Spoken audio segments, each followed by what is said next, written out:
Hey, ladies and gentlemen, and welcome to another episode of the Wrestling Guy Podcast. I'm right here going solo, no Butcher, no Engineer Roy, and I have a very special guest today from H.A.T.E. We got Ray Rosas. What's going on? I'll do the clap. It's just us two in here. It's It's kind of just weird. us two. Hey, simulcast. Well, I'm bummed the other guys didn't come. Were they scared or what? I think you scared them. They said hate. They were like, the hell with that. We're leaving. Wow, man. This is cool. It's a cool little story. It's for my first time here, and yeah, I dig it. I dig it a lot. You don't see very many stories like this. Oh, thank you. Thank you. First off, I want to congratulate you on the big news last week, right? You got married this past weekend, right? Yes, last Friday. Oh, congratulations. Yeah, feels pretty more or less the same. Yeah, I've been in a relationship for about 6 years, so I have a son. So now it's just official, it's legal, and it's happy. It's good. We're happy. Well, if it makes you feel any better, I was with my wife, I think for 7 years, and and we had 2 kids, and then I said, oh, let's get married. Oh, like me, we had to make sure. Yeah, exactly. We had to make sure before we made the commitment. Exactly. So, but congratulations. Thank you. And I see they got your ring, so you show the wife. We're both wearing the ring, see? Yeah. We're both taken. Yeah. So hearts all over the world are breaking, I'm telling you. More so for you than me. Yeah, I know. These women. No, I'm just kidding. So, what made? I mean, you became a pro wrestler at what age? 22. 22. I was 22 years old. In my eyes, I felt like I started late. Really? Yeah, I felt like I started late. I feel like if I started at between 18 and 20, I think I would have had more time to do so. Especially starting earlier, like what I started in about 2009. So starting like 06, 07, I think would have been a little cooler to work with certain people that are still around back then. But it is what it is. It started then. But now I'm almost 30 this year. So that's how I look at it. I've only been in the business about 6-7 years, and I'm almost 30. So I wish I'd started sooner to have more time in the ring and in the career. Do you think it makes a big difference if you start like at 18, 19? Just to get out there more. I look at someone like Ryan Kidd, and he was been in the business since he was like 15, 16. Right. And he's out there traveling the world, in Mexico, Japan, all over the place. And so I feel like I look at him and I'm like, man, I wish I was like him and started way sooner and got all the opportunities he had. But I'm not complaining about anything really about. Well, I complain about a lot of things in wrestling. Actually, I'm a liar there. I complain about everything. But no, I can't complain that I'm in the wrestling business because, like I said in my podcast earlier today, like this was my dream to be a professional wrestler, and people dreamed of being a doctor, a lawyer, firefighter, policeman. My dream was to be a professional wrestler, and I'm doing it. Now, because I know you're not because you're pushing. You said getting close to 30. At that time, I'm guessing when you're coming up, you see these guys like big 6-foot guys and 300 pounds. So did you see yourself maybe not making it because of the size and the weight, or? It all goes back to your skill and your ability, because you can be someone like Daniel Bryan size and make it, but you got to be a phenomenal chosen one in a million athlete or talent, and I've been told in my face, like when we had a group of guys, we had like a seminar with William Regal one time. It was a great seminar. I had to sit down, you get a chance to sit down and talk with him. It was really cool. And then he was looking at a group of us, and he was saying like, oh, his job is to go around and find the next Rock or find the next John Cena. He's going around from place to place, and he's like, I'm sorry to say, but I'm looking at this group and I don't see him. Wow. And it's just the kind of like wake up call I guess you need. You need someone to be real with you like that. Like, okay, you're not that 1 in a million super charismatic superstar. But you can be. There's other roles you could fill in the wrestling world, but that wasn't it. So, but doesn't mean that the door's closed. I remember when I first started out, the way the wrestling world was, especially the way that the way WWE people were signing, is that like if you were 30 or over, I'd say they weren't going to look at you. Right. Now these days, it's in that same seminar, William Regal says that the age of people they're looking for is 32. Wow. You know, because that's when you have enough life experience. Because that's they say, like, a lot of people were washing out because they were coming in when they were like 18, 19, and they couldn't handle life on the road. Right. So if you're in your 30s, you've matured enough as an adult, as an actual human being, to handle the rigors of real life. Right. You can handle life on the road. So that gave a little bit of hope. So I'm just going day by day, and just trying to be more realistic on my goals, you know, and just trying to just take advantage of every opportunity that I can get. You know. But if making it to the big time is not my destiny, then I'm just gonna try to just enjoy myself and have fun Right. while I'm doing it. Well, now you have a lot of options too, right? Because now you have like Lucha Underground's coming up.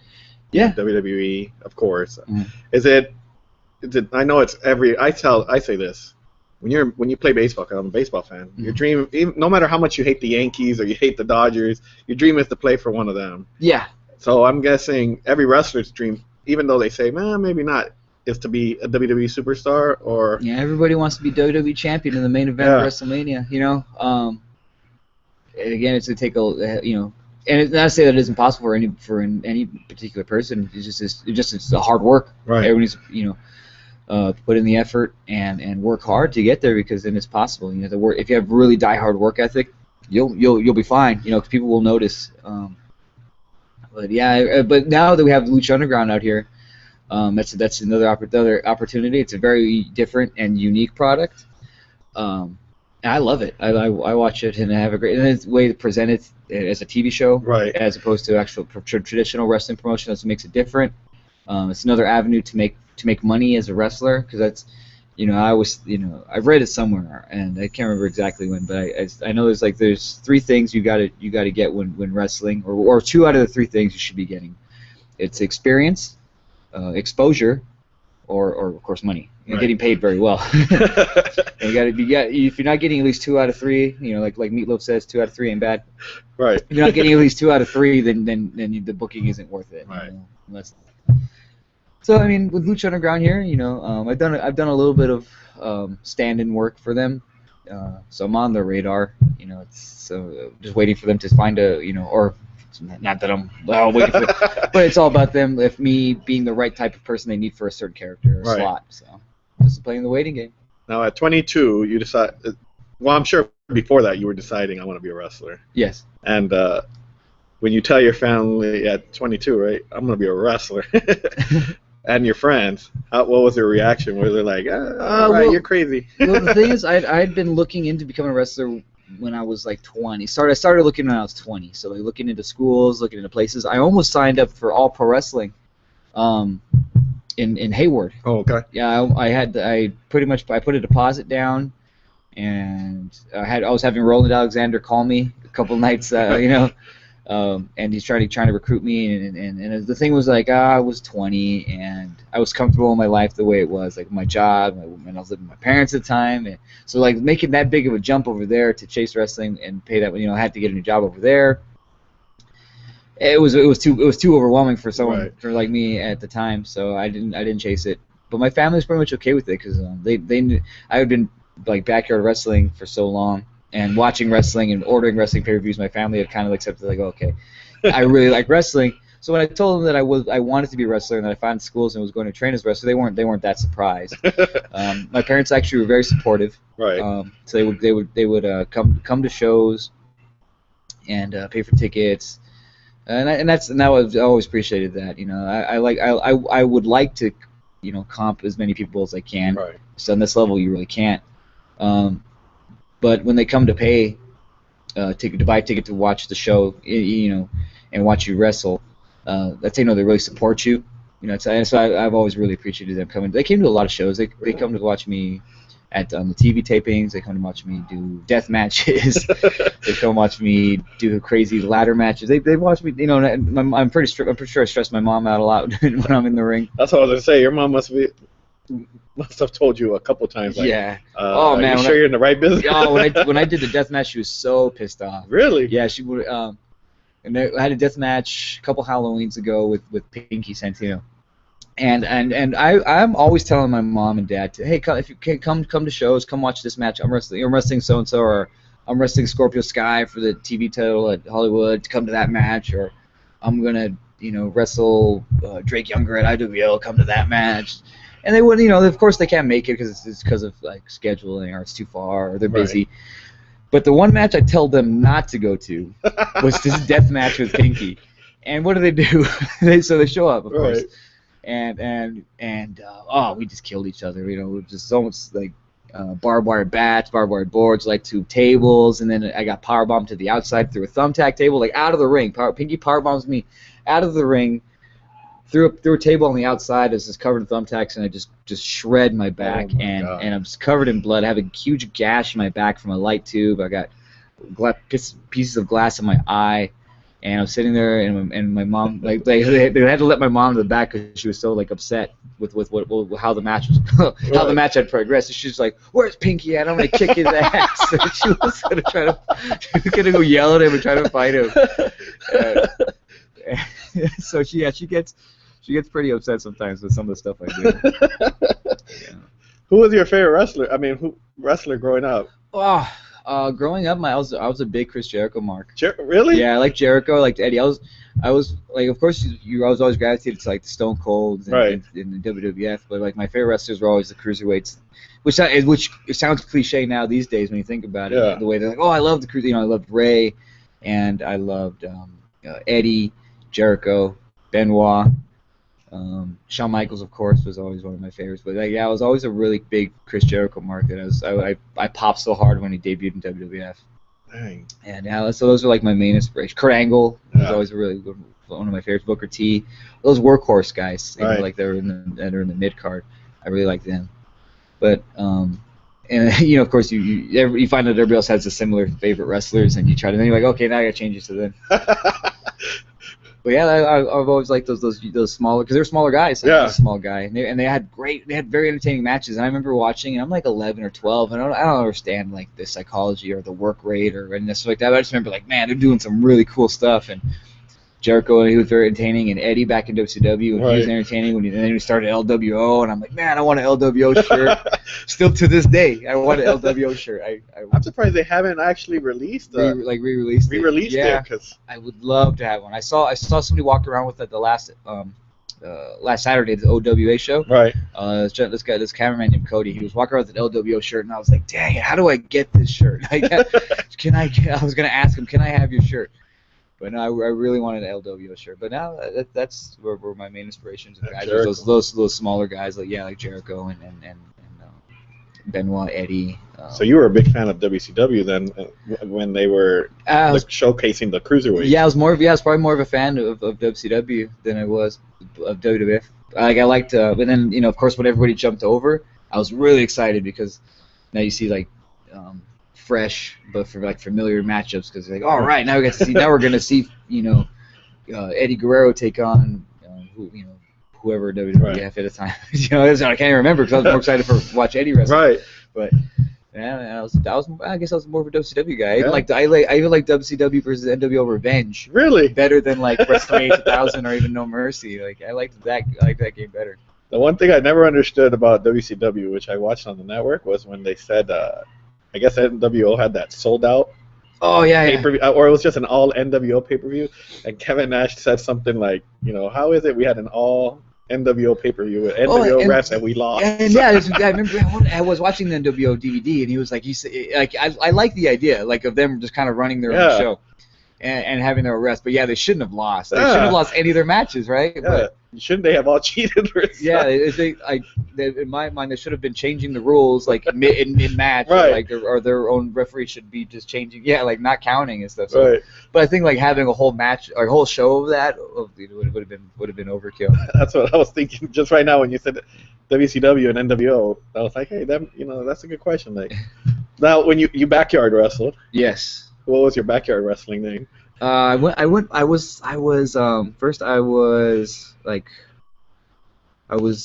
remember my first one. But then I changed it. I was GT. Okay. And did it stand for anything? First stood for gold tipped. Okay. Don't ask why. And it still fished in it. Then it was gifted and talented. Okay. And then it was the King, but more because I was an Elvis. Elvis fan. Really? So I was like almost like so I was like a honky tonk. Oh, shit. And then and then I just was I was just I went to the King. So it was the King, and then right before I was calling myself just Ray Rose. The Ray Rose was my backyard name, and then I tried to get it over on my professional career, and then it turned into Ray Rosas because I told the story a couple times already, but it's like when I went to this lucha libre company, MWF, Mexican Wrestling Federation, they that wasn't pretty racist, huh? it was Mexican Wrestling Federation. That's what they called themselves, and it was like total lucha libre. Not it was, stereotypical. Yeah, but I thought it was funny that that's the name of their company, but like not, and it was like it was weird to me. Yeah. That was like an English name of Mexican Wrestling Federation as opposed to like being something Like, lucha libre. Yeah. But they had changed my name to Ray Rosas on the flyer because that's what they did to everybody. They when they had a name they would like translate it to Spanish. Right. So like Famous B, like when Famous B first started, damn. he was Fabuloso B. So Famous, and when the first couple flyers at MWF, he was Fabuloso B. Oh. So they finally said no. He finally said it's Famous B. I'm gonna make fun of him when I see him at Lucha. I'm gonna be, hey, fabuloso. Fabuloso B. Tell him, but we gotta make sure to remind him because he might have forgot. Yeah. And so they translated mine to Ray Rosas, and that was R-E-Y, Ray, like King, like Right. King of the Roses, which actually isn't that bad now that I'm thinking about it. But I was Ray Rosas, buddy, marketing. Ray Rosas, and they put me on flyers, and then other people started using that name on flyers, and the Ray Rosas stuck. And yeah, it was a great. In hindsight, it was great that happened because then I could do the Rosas, and then it was Angel, the hardcore homo from XPW that gave me that shtick, like, oh, just really try to roll the R's, and each time you got to do it as long as you can, and I would, and I would try to, and then I would. Actually, I'm gonna try to do that again. Start doing contests where if other people can try to do the R's as long. But and then that's how Ray Rosas came about. How far into wrestling did you find out that maybe that the gimmick and then like the talking or the mic skills were just as important as the wrestling skills? Almost right away. Yeah. Like I was like, even in my backyard fed, man, if I could, if I found a way to upload some of that stuff, it would be hilarious. How many people? Well, okay, when you had the backyard fit, was it yours or did you join? It was mine. I was Really? I was the booker. I was the booker, and I was also the champion. So that's how. Did you guys promote it out to like the high school or have fans? We just kept it. We kept it pretty small. Like pretty much it was just us and our friends. Like and then like the friends of friends of friends and friends of So it only go like maybe out to like 5 or 6 people Right. besides the people that were doing it. I would have at one point I had a roster of 18 people. Wow. And it was too much. Did you have a ring or the trampoline? No, we had no ring. We did it on the grass. Wow. Yeah, we did it on the grass. It was great. And then like I was like, yeah, thinking about it now. Like I was talking about it today or last time. I was thinking about it now. It's like, what were we doing? It was so dangerous. Trying to suplex each other on the grass, all totally unsafe. I'm predicting that a lot of the injuries that I have now probably stemmed from the shit I was doing back then. On my knees and back and just. Don't backyard wrestle, Right. kids. Don't backyard wrestle. That's what I started talking about earlier. Just don't do that. Did you at least protect yourselves a little bit? Like kind of say, okay, I'm gonna suplex you, or was it more like? We did them pretty low, like they were like really like low to the ground with the flip, but it was still like you still did it on the grass. There's like hardly any give, especially when you had we went to one friend's house and there was like really hard dirt. Like, Right. You know what I mean? It was hardly no grass. And we just jump off the wall and the roofs and for what? I mean. Did your mom used to tell you? Well, me and my brother used to wrestle each other all the time, and my mom always used to tell me, and I said this a couple of times on the podcast. Oh, when you break your brother's legs, I'm gonna kick your ass.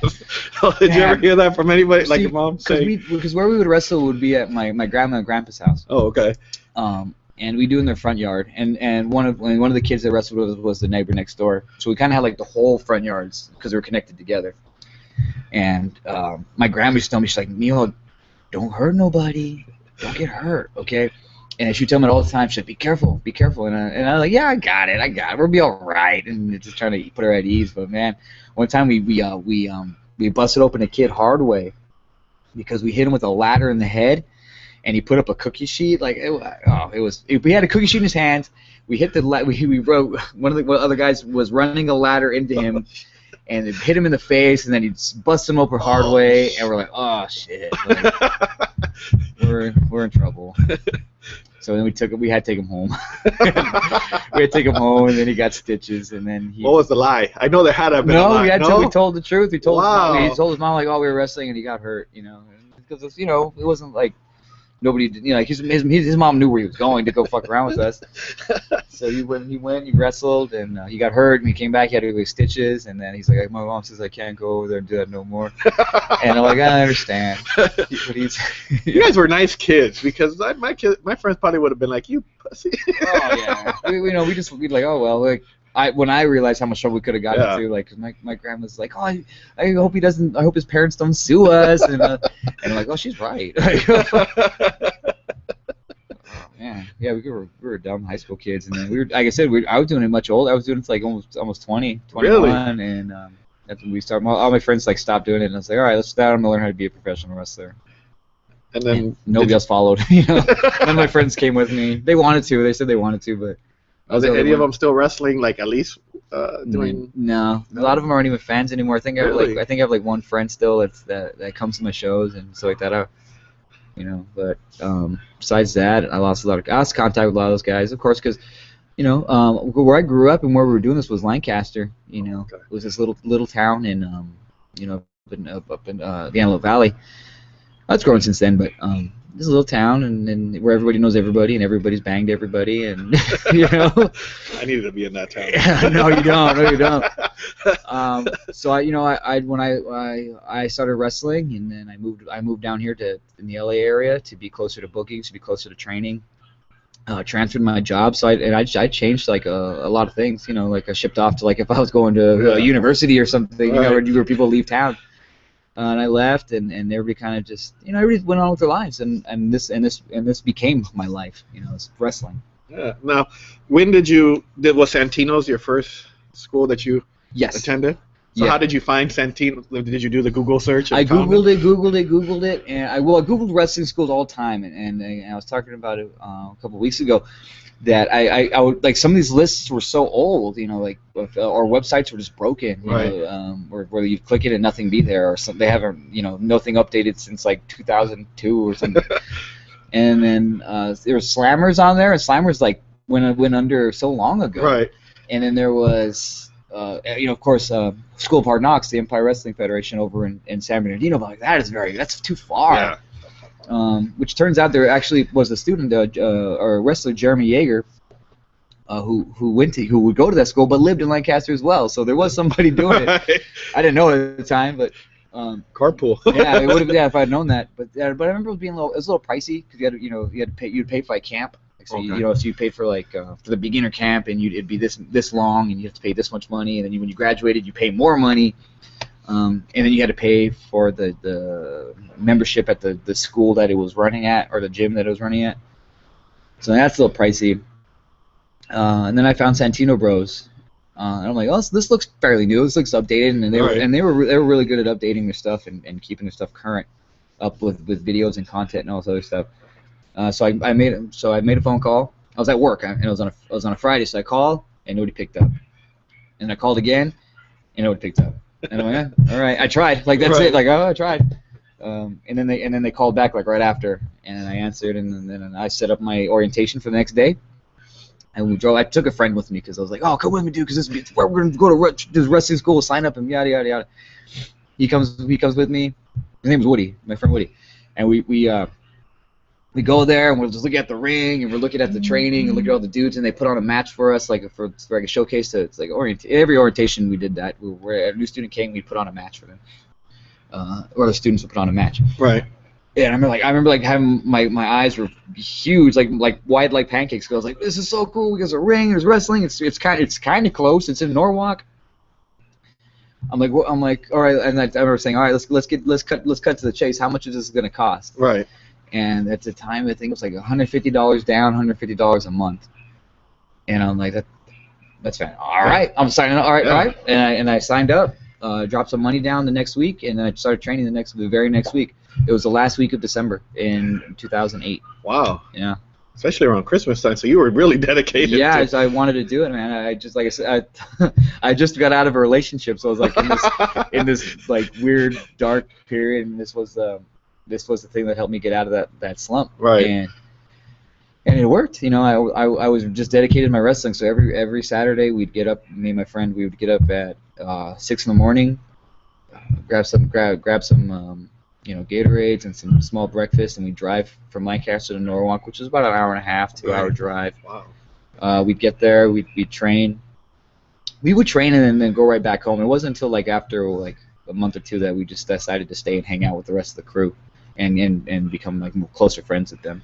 But we would just drive back, be home all beat up, sweaty and sore, chop marks on our chest, take a shower, and just fucking fall asleep. I guess at least that was my routine. Right. I would fall asleep and then wake up and enjoy the rest of my Saturday. But it would be like driving from Lancaster to Norwalk, and then training and then driving back. Damn. So about 3 hours of your day was just driving. Just driving. Damn. Yeah. But that's how dedicated I was, and then I would go 2 times a week. And sometimes I would stay with family members that lived out here. Right. But then I felt like, oh man, I'm really inconveniencing them. Like they might have something to do, or so then I would just, if I wanted to be home, if I wanted to sleep in my own bed, I would drive home. Right. And then I would go, and then I moved down here, and I started going 3 times a week. So that way I wouldn't have to crash in anybody's house. But then like Rico was like, why don't you sleep here? Because they were having parties at the house like every weekend anyway. Right. So he's like, well, why don't you just kick it here and just sleep here? And then I ended up sleeping at their house and just being pretty much waking up at the house and training. Right. When it was time to go. I remember looking back, man, it was a lot of fun those early days. Not knowing what you're gonna do, not knowing what kind of training we're gonna do that day, not knowing if we're gonna be working out, like doing all kinds of squats and whatever. Because it would change week by week. Sometimes it would just be just squats and workouts. Other times it'd be all ring work. Sometimes it'd be all cardio. Sometimes it'd be a mixture. So you never know what they had in mind for us at any given day. But I loved it, man, because it was so regimental. It was like at the end of every training we'd have like all the trainers would give a speech or some sort of, and Supreme would always be like, he'd be cussing at us and be all mad, but he wasn't yelling at us, but he was just like he would get us pumped, and it'd make you really proud to be a part of the school, and that's how they built the Army. They'd break you down. The same thing like going to the military. They break you down, and then they build you back up. So they make you question a lot of things in your life when you're doing those push-ups, and a lot of times when you had to like get up and go throw up and then get back in line and so they built you into a soldier. And Supreme was like, I will fight anybody that says anything to you, or if anybody disrespects you or disrespects the school, I will fuck them up. And he would say stuff like that, and he'd be like, oh man, I got that's my uncle. Supreme that's gonna fuck up anybody that needs to straighten out. And then but if you need to straighten out, oh man, he wouldn't be afraid to fuck you up, So we were pretty dedicated back then. Like it was me, Famous B, Lucha Machine, Seville, Mariah, Thunder Kitty, who else? Lucha Machine, Damien Arsenic. Like we were all in this class together. Probably Miss Pinky, and we're all and Rico would be there. He wasn't a student like us because he was partially a trainer, but we were all there at Seville. Was this Seville? Yeah. We were all in this small group. Osaloka was there back when he was. That's back in the day when he was dedicated. We were all there, and we'd be a tight knit group, and we would motivate each other. We would depend on each other, get each other rides to places. We'd flyer together, and no matter what, we always had our shirts on. Because it was Mongo Santino was the one who always said like, oh, always wear your shirt to build the brand, create brand awareness, and Mongo's really smart as a business wise. So we'd always have the shirts on, and everybody would know that there's a Santino student or that's a Santino student, and back then like we weren't getting booked very often or at all because we had this stigma like we were really stiff or dangerous or we just fuck people up, Some people would come into the training or the school and we'd chop them or they run through the gauntlet and get roughed up and then they quit. All right. So we had a really pretty bad reputation in the beginning, and then as we started getting released out into the circuit, we started to do good business, and started getting booked more, and then we became the school that was the standard bearer. Right. We had a lot of, like, that class was so respectful and hardworking that we would do ring crew, and we would get a ring up and down within 25 minutes. Wow. Yeah, everything. So we were a well-oiled machine back then. Yeah. You can't find that. You can't. You wish you could bottle that up Right. and take it with you, but we all moved on, and of course the next class carries over, and next class carries over. But you can see the level of the success. You look at first Famous B, Right. probably the most successful one, is on Lucha Underground, and man, it's really good to see him and his success, because I've watched him persevere through all of his personal struggles, and that he was we all have our own stories that we have. Right. None of us will ever understand each other's stories, and to the extent that but we've been on tons of car rides together. We've wrestled hundreds of times. He was one of my favorite opponents in singles matches, and watching him go from us in the backyard to him on these Get Fame or the Right. Be Famous. Yeah. Be famous or get famous, right? Yeah, it's like, that's great. Thunder Kitty moved out to the Midwest, and I think she did a couple matches for ROH Right. and IW at Mid-South. Of course, Mariah's became like really popular in the LGBT community. Yeah. Being the first like transgendered wrestler. So we were a good group. And then it's good that she did that too, because you kind of get a stigma like you can't be part of that community. Yeah, and be a wrestler. she was breaking some barriers, man. Yeah. And it all started, there at that school. You see now. I mean, you still train, but do you see the same? Do you see the kids now that becoming wrestlers kind of still have that same fire and discipline? Or because I've seen it, like I said, I'm a big baseball guy. I coach baseball, and I've said, like, you got a lot of kids now that cry and whine, and they don't have that same work ethic that we had back then. Yeah, I want to say it's definitely changed. There are a few in there, but as a whole, I want to say that it's not the same. It's gone a little corporate, maybe. Yeah. I mean, like in the backyard, there's no overhead. Right. It's Rico's backyard. There's no, you don't have to pay for no light bill, you don't have to pay no rent. Well, they had to pay rent for their home, but Right. but as far as the training, the school Right. went, like, there's no all profit coming in from the students. And so if you got cut, you dropped out, is no big deal, Right. because there's no light bill, no water bill, nothing like that for training the school. Moving into the building, then you have bills. Right. So if you lose students, you're losing income, and so you can't be as rough or as stiff or as hard when we were training, because I'd get my lip busted so many times, man. Supreme would fuck me up, DC Killer would fuck me up, man, and they would just rock me with the moves and just stiff ass forearm clotheslines and big boots.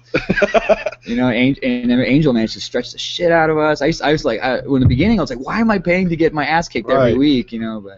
But it taught me to appreciate it and learn respect, and I found out that I really wanted to be a wrestler. 'Cause that's how you really find out. Right. You get your ass fucking beat all the fucking time, and you have to put up chairs, and you have to put up this ring, Right. and then you have to wait, and then tear down the ring and drive it back to it and put it together again. I don't think a lot of young guys these days have to experience that. I've picked up shit off the floor. And I've told the story tons of times too, but I'll tell it again.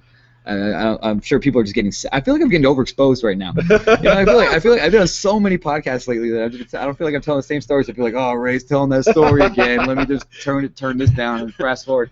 But just for people who've never heard it. Yeah. We were at a venue in New Hall, and we ran an Evolution show. And I was the green boy, of course. I was the cameraman and just doing everything. And I'm doing it with a smile, like, what do you need help with? What do you need help with? And I'm grabbing chairs. What do you need help to get the ring down? And I'm standing there like, cool. And then some of the students come up to me like, hey, someone's shit in the bathroom. And we need someone to pick it up. We need someone to clean it up, or we're going to lose the venue. Supreme said you need to do it. Wow. And I'm like, okay. So then me and my friend go in there, and we look, and like they didn't even try to make it into the toilet at all, man. It's like all over the toilet seat, like in the back and then on the floor. And I'm like, this is fucked up. And then my friend's like, nope, can't do it. So I'm like, oh, I'm like, they only gave me was a mop, and I'm like, this mop is not gonna do anything. Right, It's just gonna right. spread it around. So I went back to the concession stand. I grabbed a bag of an empty bag of hot dog buns, Right. and I just I get it, and like pretty much like you know when you're walking your dog and they shit the dog shits and you pick up your dog shit with the bag. That's what I had to do.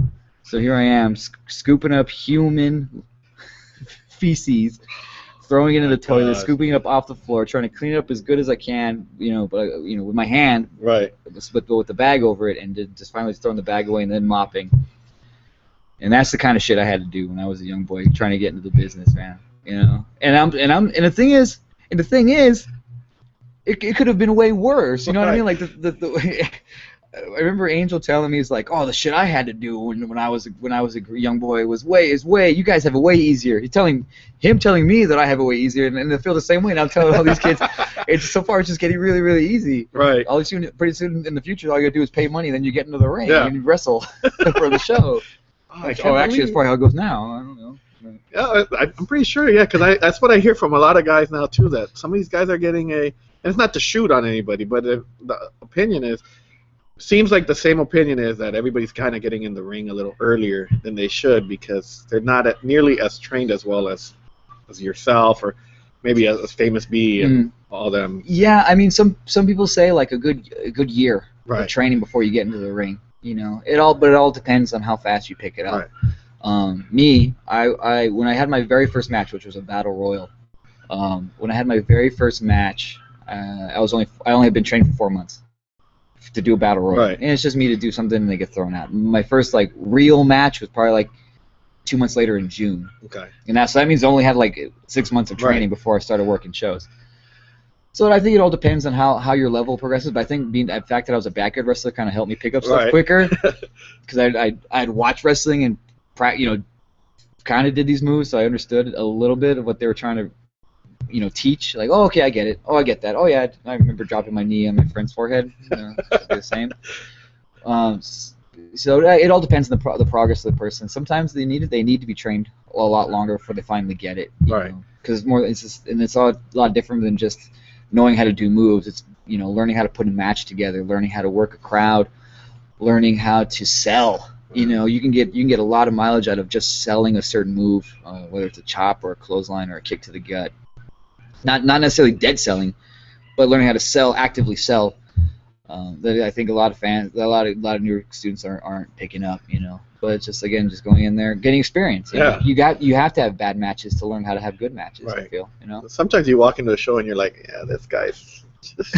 I mean, I'm never wrestled, never trained, but there's sometimes I think I've watched enough, like WWE and Lucha and all that, and the indie shows to kind of say like, yeah, this guy looks a little like he's a little bit of a rookie here. When something's bad. Yeah. When you go to a movie and you want, oh, this is bad. This is bad. You don't need to be a trained professional or a professional analyst to know like, oh, this match is bad.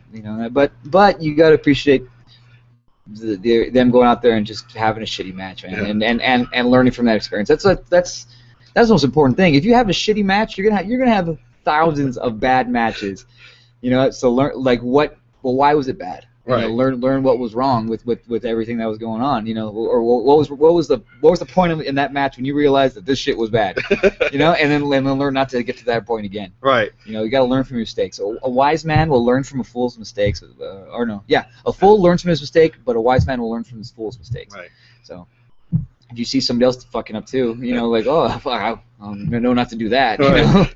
When did you? How hard are you on yourself when you're in the ring? Like, I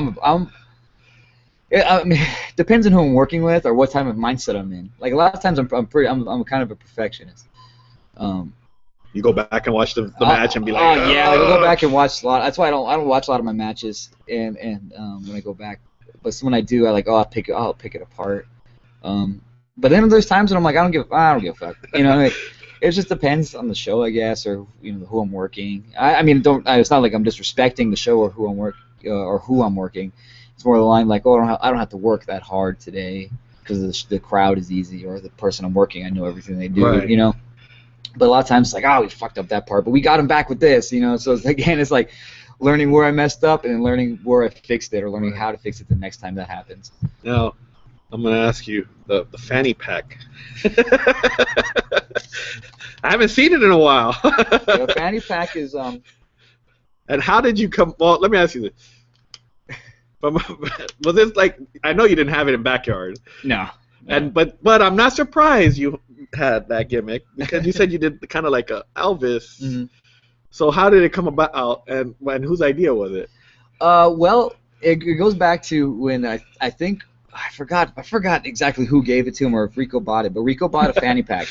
All right, he's like, that's how you know you're a real wrestler when you got a fanny pack. So then we're like, fuck it. So then me and Lucha Machine went to go buy fanny packs, and I had a bright red one. It was just like an old lifeguard fanny pack that I repurposed, and it was this old bright ass red fanny pack that we like kept in. And so like, it was kind of like not like a joke, but like, okay, we're wrestlers too because we got fanny packs. So we had our fanny packs with us all the time. So then people like, oh look, he's got like other workers like, oh, he's got a fanny pack. That's fucking funny. Like a lot of the older wrestlers, and they would kind of see the joke.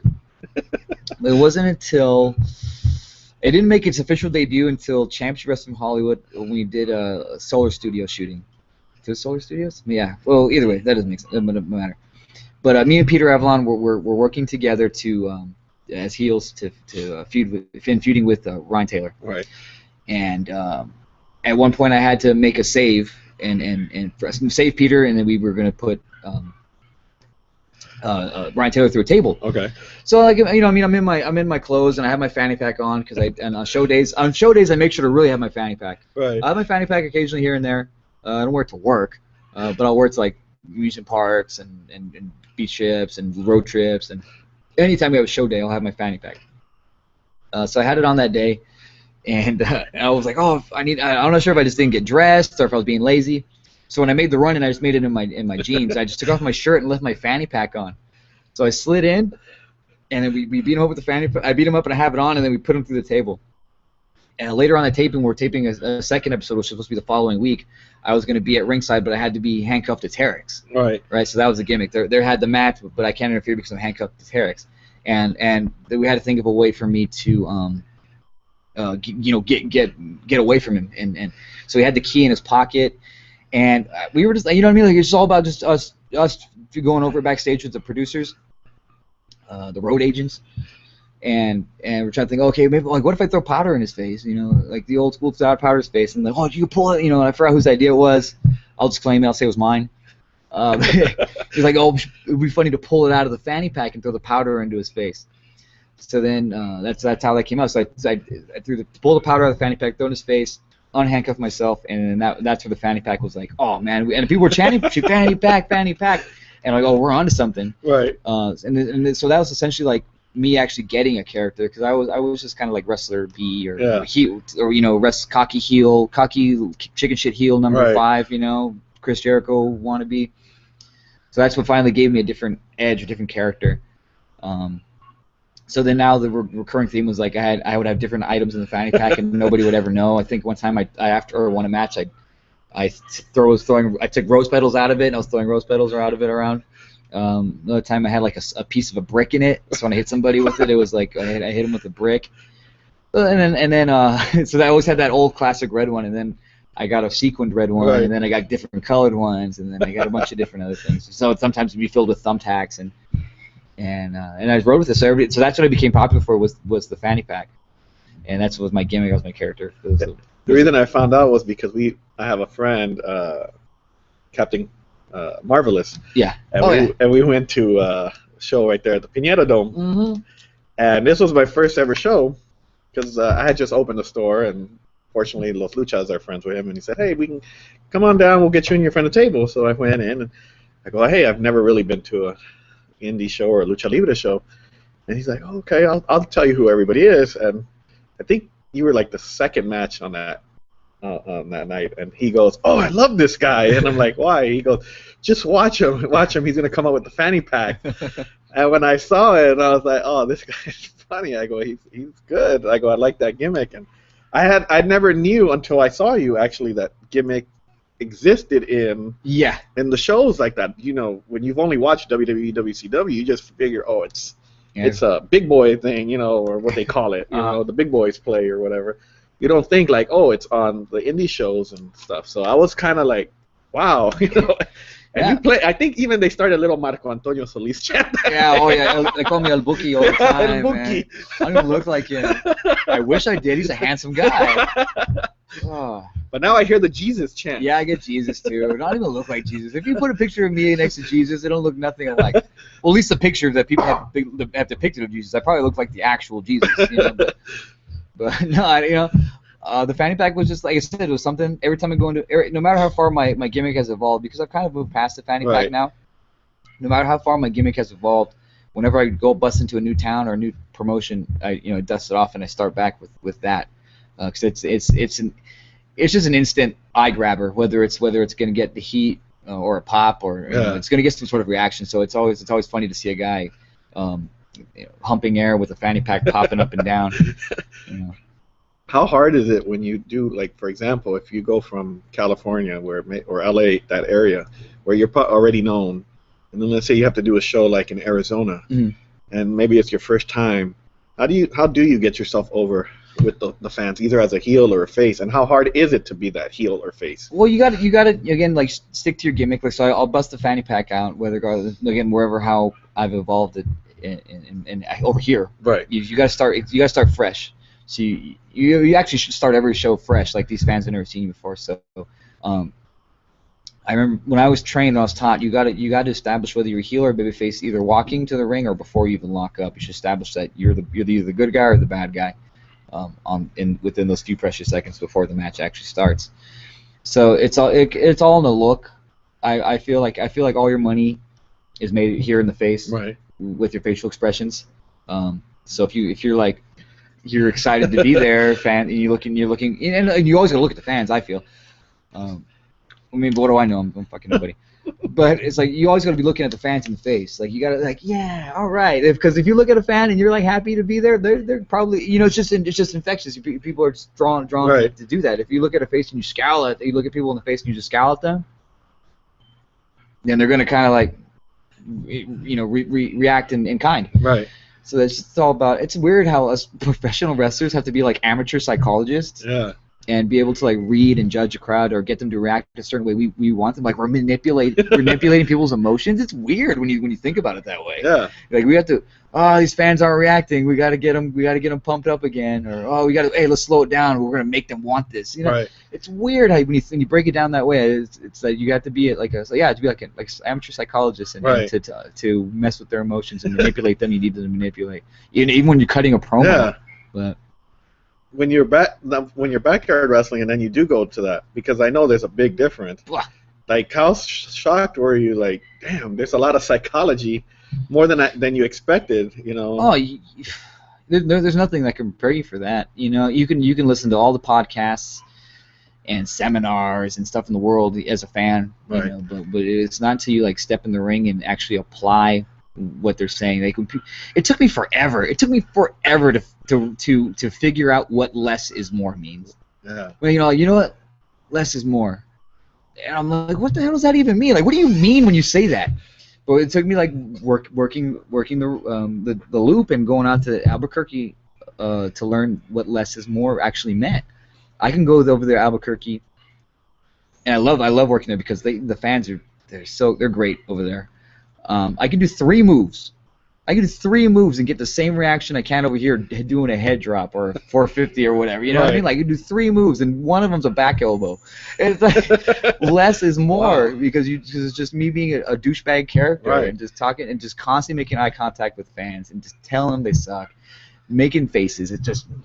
And you can't take yourself too seriously. You gotta look like a fucking goofball. You can't be cool all the time. Right. You gotta be. I'm be like I will find a fan, talk so much shit to that fan, get chopped, scream like a bitch, go back to the fan, and then beg them for help. That's what I do. And they're like, "Fuck you," and they're like, and that's the kind of stuff so less is more. We didn't do a move or anything, but we got a good reaction out of that small spot working that person or section of crowd. Right.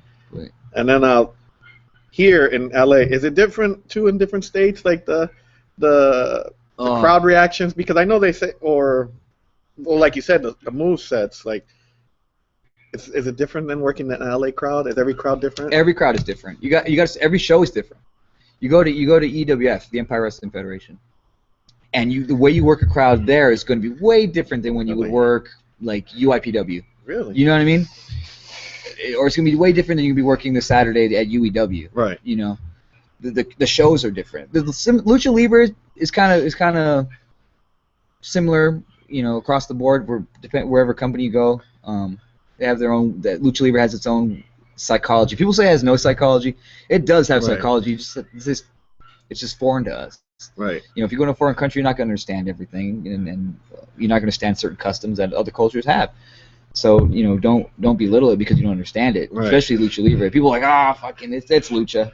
No, it's not Lucha. They're doing that for they're either doing it for a reason or you just don't understand. You know, but working fans are different. Like I said, going to EWF, you would work different or work the fans different because they're more families. They're more family oriented. A lot of kids, so they love seeing the good guys win and the bad guys lose. They'll boo you right off the bat. Going to EWF, it's more adult. Yeah. You know what I mean? Even the kids are cussing at you and they want blood and guts. They're calling me Bell Garden bitch. Even though I don't even live there or train there no more. But you know.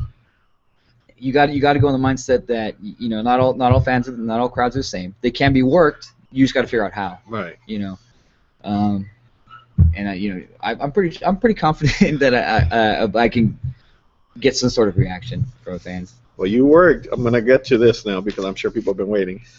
You worked the UEW crowd pretty good. I heard they got a little bit involved. The front row mafia. I played them like a fiddle. No, man, that was great. I couldn't have asked for a better reaction. But yeah, they fell for it, man. Because that's how passionate they are. That's how crazy that's how much they hated the Rico and Tito and Che and those guys. Yeah, and so territorial they are.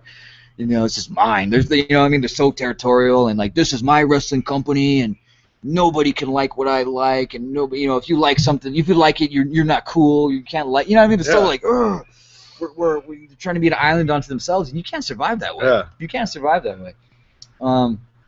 Yeah, they did get involved. They're lucky they didn't get hurt. You know, not even like as a threat or like a thing, but they're just lucky they didn't get hurt. Yeah. Fans can't be getting involved like that. You know. But how did you guys like? I mean, I'm sure your first instinct is to react when somebody's reacting to you. So how did you guys manage to kind of not overreact, I guess? Well, we went in there with the mindset that anything could happen. Right. So we were kind of ready to expect anything. And again, like I'm glad we just the last one we did the last UEW appearance we did. Rico had to punch a fan in the face. Right. Yeah, he punched a fan in the face. Oh, yeah. Because they grabbed Che, like a fan grabs Che by the shoulder. He pushes him. Tito pie faces him, and then he keeps coming. So at this point, Rico punches him in the face, but by then we already got pushed out of the building. So these fans are crazy, man, and they should know not to fuck around with the wrestlers because we're trained. It's wrestling is what however you want to perceive it is fake or whatever, but we're all trained professionals in not just in grappling in mixed martial arts and ways to protect ourselves. So I just hope they don't if we don't get stabbed on the way there on the way to the ring or something. So what made you guys hate? Before we get to how the name came about and everything for those that don't know, but what made you guys pretty much decide, we're gonna go to UEW and because UEW, out of all the companies that are out here, UEW probably would be viewed as like the worst, second worst. I mean, they had a stigma of the they have that deathmatch. view, right? Right. Their deathmatch and all the guys they use are subpar, yeah. right? That's why I initially offered my services in the West Coast Cruiser Cup to help out the guys because I'm at the time I was really starting to gain steam on like just trying to help make So Cal better, and I was like I'll start with UW because it's close to home and it's one of the ones that are kind of the reason. Yeah. So I went over there and I did good business. They offered me the school, and then I'm like, man, let's just let's tear this place apart. Right. You know, let's start. Right. Let's start from the ground up here, and that's what came about. And we had this plan put in motion. This plan was put in motion months and months and months in advance. And it was kept under wrap. We kept it. Yeah, you know, I mean, like, I'm proud of it. I'm proud of what we've accomplished so far, and it's only the beginning. Yeah. You know. I mean, it's the most. Like I said, I'm new to the whole indie scene. I'm not afraid to admit it. That's why I ask a lot of questions on the podcast of the guests, because I'm trying to learn more, and I, feel bad not knowing so much about the indie scene like I do now. I still don't know enough about the local scene, and but I've never seen the talk be so as high as it was when this whole thing happened. Like, everybody was talking about it. Everybody was like, and everybody sent me like, did you see this? Did you see this? And I'm like, let me check this out. And it's like, damn, this is good. This is good for just for this area. Yeah, it had a lot of eyes on the product. UW. Yeah. Had a lot of eyes on us. And there's a lot of risk of backlash for something like that to happen. People could just stop booking those guys. Yeah. Or all of us, because we might be perceived as troublemakers. Tito's already got that stigma as it is. But I love you, Tito. Don't get mad at me. You know what I mean? So it's like there was a lot of professional risk in going into that. But yeah, we had a lot of people talking, and because people, the thing is, people love, especially in wrestling, they love fucking drama. Oh yeah. They love knowing what they love knowing. Just ask Eli. They love all the drama a wrestler starts, or all the backstage heat. Right. They love reading dirt sheets. They love going on the websites and message boards. They love knowing that stuff. And this was just flipping it on them. Yeah. That, like, we're gonna cause commotion and we're gonna get people talking. We're gonna get the conversation started for all of Southern California. That big things can still happen. Right. Like, you can make big things happen if you work hard, and if you plan and prepare. And like I said, we had this plan in motion for many months, and I was like just salivating at the opportunity to finally pull the trigger on this, and right now it's paying off in spades. Yeah. I feel, and it's got a lot. Like I said, it's got a lot of people talking. It's got a lot of people looking forward to what's going on this Saturday. Now the UEW, because of this, is getting a little more, and I don't want to say it with sounding bad to them, because like I said, I'm not shooting on anybody, but it seems like they're getting a little more credibility as being a more than just a company that's deathmatch. I mean, I've been there to a couple shows, and I know it's not just a deathmatch company. So I think now so you're helping them more get more exposed and changing kind of that mindset of everything. But you guys are being called the Bell Gardens bitch. I mean, aren't you guys a little bit afraid of the backlash, maybe because like I said, we that company being in, I don't want to mention them by name because I don't want no backlash on us, but because of that, we knew what we kind of expected, a little bit of backlash from all sides. Well, we're not affiliated with anybody. Right. We're not affiliated with any school, any company. So we're trying to build this as our own brand, and eventually, maybe into our own class, into eventually our own school. Right.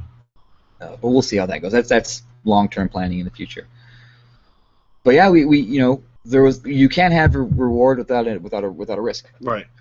And a lot of us had nothing really going for us anyway, so we're like, fuck it, what do we got to lose? Right. And we're just trying to help. Not trying to help the scene. We're trying to dominate the scene, and by us doing that, it's gonna cause a lot of people to step up their game. Yeah, UEW has this deathmatch stigma, but so did LCW. Right. I don't know if you remember LCW. Yeah. And it was a hybrid company, and it was popular, and I had I had fun in that company. But there was already a lot of good wrestlers popping up at UEW. I'll give Max X credit. He's a good wrestler. Right. you know, but his thing is death matches. Right.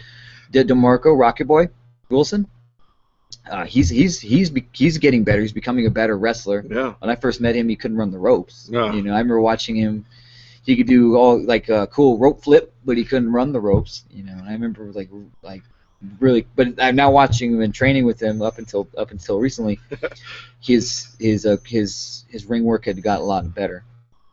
So it's a, you know, it's a company that's exiled a lot of their own talent. Right. A lot of times they've like alienated themselves, but and they've even invaded AWS at one time. Yeah. Caused a commotion over there. So how do you like it now, fuckers? You know, they say now you gotta, you know, you live and die by your ways. Right. And they decided we're gonna kick their asses for the shoot. We're gonna fuck everybody up. Any of those fans too, you know. Yeah. I got the bad dudes with me. I don't give a shit. I don't scare I know. nothing. Tito don't give a shit about anything. Right. I've noticed that about Tito. He don't give a shit. So okay, so now that name, H.A.T E. Oh, H.A.T E. I'm sure you probably touched on it on the I've podcast, but H.A.T E it's how we feel. It's kind of what's binding us. Is our hate for this business because we loved it. Right.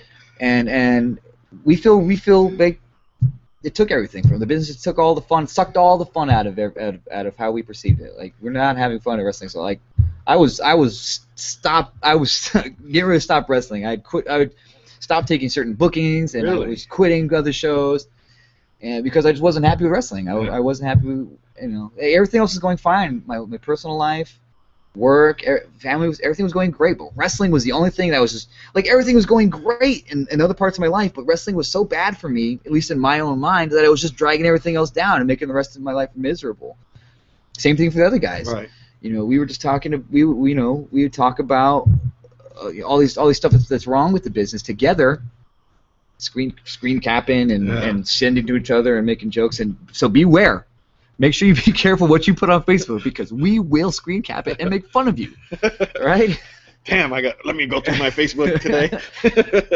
But because we're haters, right? You know, we were you know, referring to us as haters, and things like that. And what is that's the rawest emotion is hate. Yeah. Hate can make you do so many things, like because it's so much easier to hate something than it is to love. You would rather hate something than love something if you had a chance. You know what I mean? Like if you watch something, I fucking hate it. Yeah. Exactly. Hey, I watched the wrestling show. I fucking hate it. Yeah. You know, and it's easy. You know what I mean?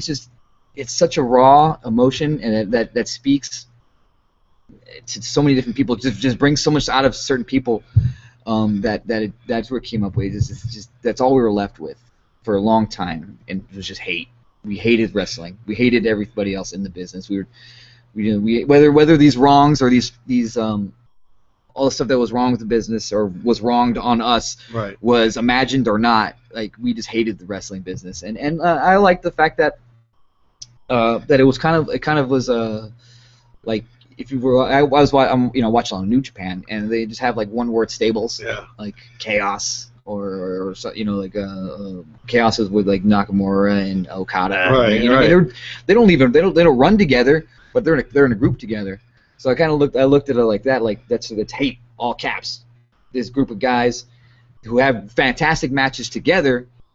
Now let's team up together, take care of each other, and get bookings together, and let's have great matches. Let's push everybody else to have great matches with us, because we can have the same matches over and over again. Me and the Banditos, or me and Jay, we have great matches together all the time. But one time, Tito had a really bad match with somebody he didn't want to wrestle that person. Right. I won't even say the person's name. He probably knows, or everybody else probably knows. But he had a match with he was booked against somebody, and he didn't want to wrestle him. He hated it. He just came with a bad attitude. He knows it. I know it.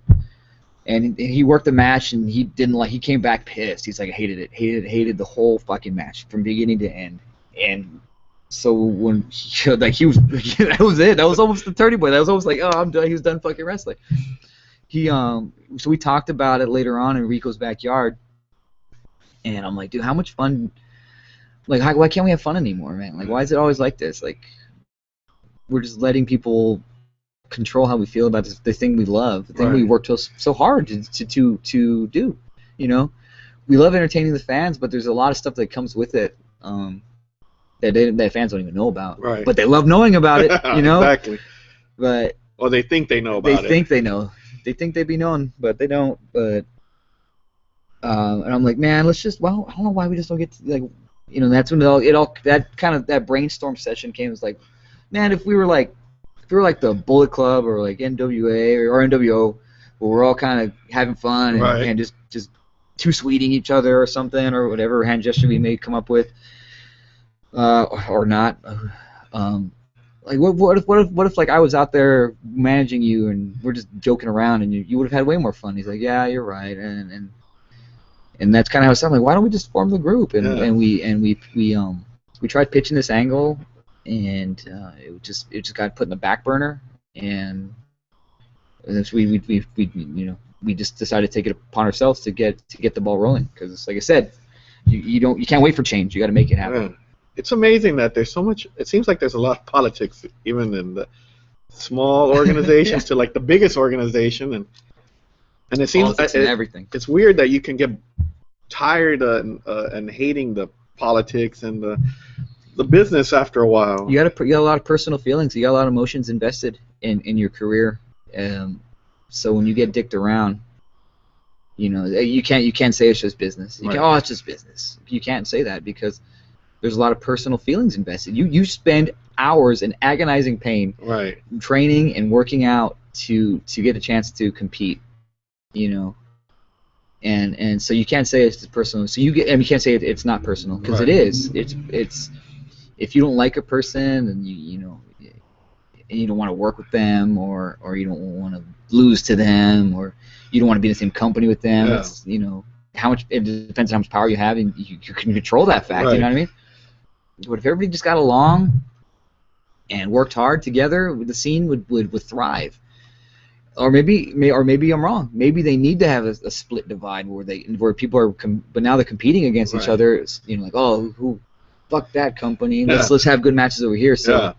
the thing that sucks is that there's so much more alternative to wrestling out here in LA. You know, you can go to a concert, you can go to the beach, you can go to Disneyland, you can do all kinds of stuff. So if you're in a place where, you know, where the, you know, like somewhere like Albuquerque, where there's not a lot to do, Right. and a wrestling show pops up, you're going to go there. Yeah. And if you have two wrestling shows, maybe same day, you're like, oh fuck, which one am I going to go Yeah, to? exactly. So they're going to compete, and they're going to make, then competition's going to make them stronger and better. That's how the San Diego scene's looking like. Yeah. That's what I was gonna say. You know, San Diego seems like they're kind of on the right path, because there's not much to do out there either. Yeah. So take advantage of the. I Yeah. mean, there's the zoo and all that, but Yeah. it's not like LA where you have Disneyland, Knott's, Magic. Yeah, there's like 4 companies down there. That scene's Yeah. coming up. It's almost gonna, like, it's the LA scene. It's like it's all SoCal, but the LA scene and San Diego scene is probably gonna split. Yeah. But they have like what OWA, Audited Wrestling, FCW, Finest City. There's Bob Stars, Right. that's USA, and then there's even the SoCal Pro. So you have Right. a lot of different companies to choose from. So now it's up to the promoters and the wrestlers to produce a good product to make Right. the fans want to come. You know, I always feel like everybody's gonna want to go to Lucha Libre. You just put a guy in a mask and oh fuck, it's cool. It's cool. but I think competition really does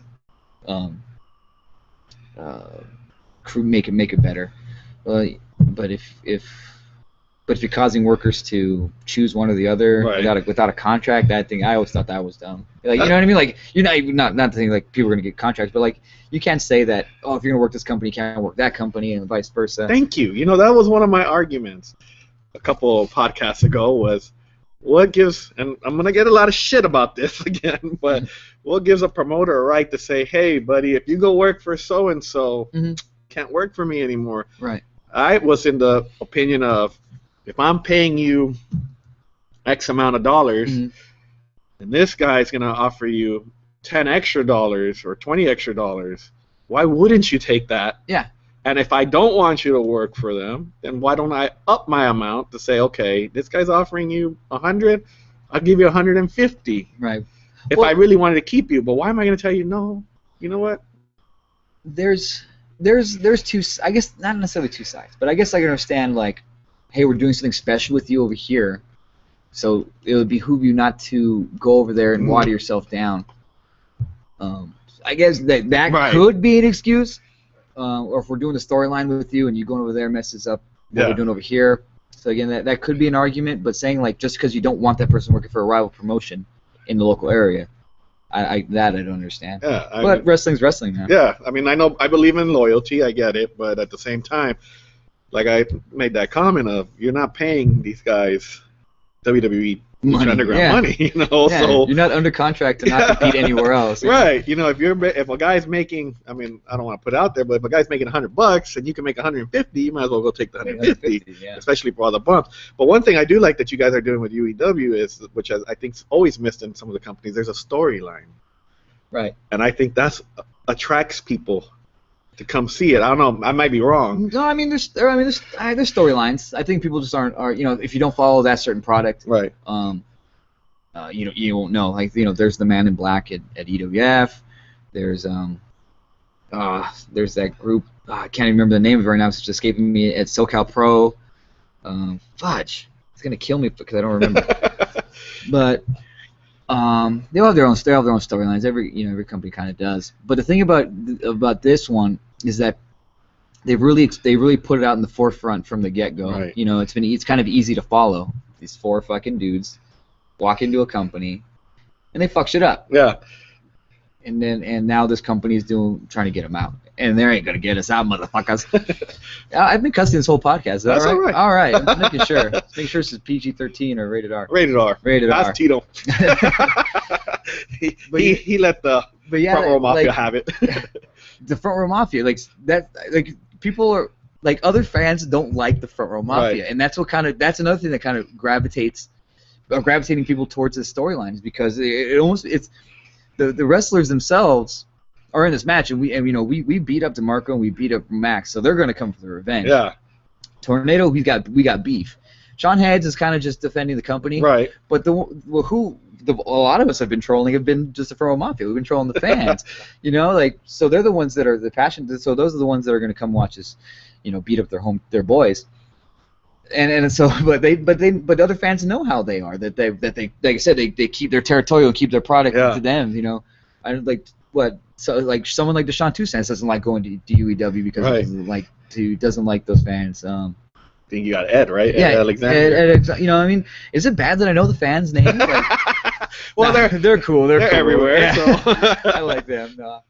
But it's it's just anybody else listening like who are they even talking about? But I hope that they would come to watch this particular match. This I feel like this is a big fight feel. Right. I feel like this is something that's going to be unique and different for that company. For us, because you've never seen the 4 of us team up. Right. You never seen. We've always been on opposite sides. They've always been the bad guys, and I've been the good guy. So this is kind of a different. This is kind of a good new aspect for me, because now I get to tell everybody "fuck you." Yeah. I get to how I feel. But you get to be this like badass heel. Oh, not necessarily. I'm pretty badass. But the days of fanny pack and dancing are gone. Yeah. So it's just all the stuff is hate. Yeah. And it's a creation that we came up with, so I'm going to try to see it go as far as it can.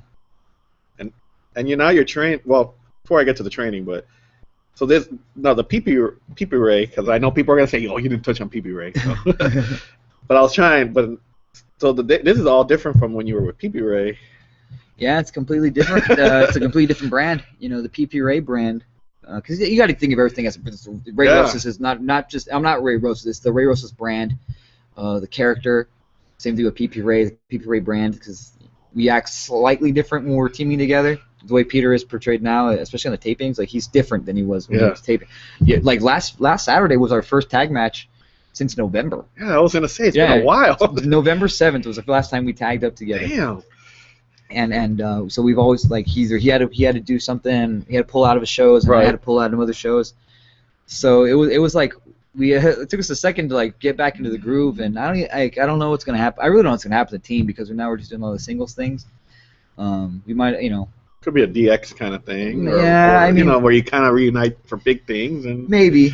But we don't got a lot of bookings together next couple. We don't think so. I think we have one, but I have to look at my calendar. But we have a lot of stuff going on for us. And he's like you said, he's got this fantastic singles run going on, and I guess I'm slowing down my career.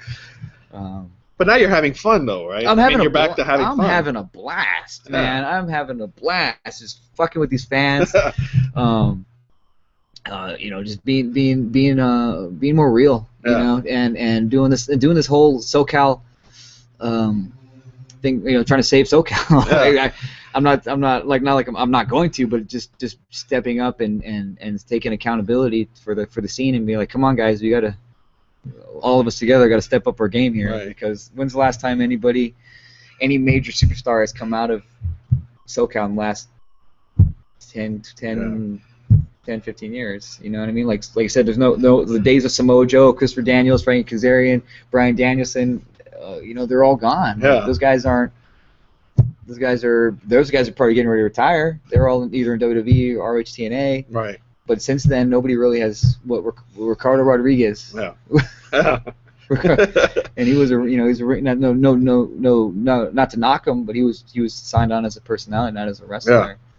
Yeah. I'm sure there's probably been a few here and there that I'm probably not remembering. Tweet at me at Ray Rosas to tell me, but you know what I mean. So it's like we need to step up our game because the East Coast, the Midwest, they're killing us, man. They're killing us. I think it's been missing here. Well, let's touch on that, the local scene. I mean, now it seems like everybody disappeared except for UEW. I mean, AWS gone, and it seems like it happened within like it all happened really fast. Months. Yeah. Now I don't know if like I said, I don't want to get any heat, but Santino's is not running any shows lately. Yeah. So I don't know if they're gonna keep going, but how hard is it now? I mean, like you said, is that what we need here? A little rebirth? We need a little rebirth. We need good, solid. And I remember talking about this like a couple weeks ago. I remember it sucks because too many companies were popping up, watering down the product, and then they'd go under. Yeah. But we lost AWS, we lost Santino Rose, and those are major companies that were competing right here in Southgate, Bell Gardens, and keeping it local right here. Of course, you got Lucha Underground in Boyle Heights.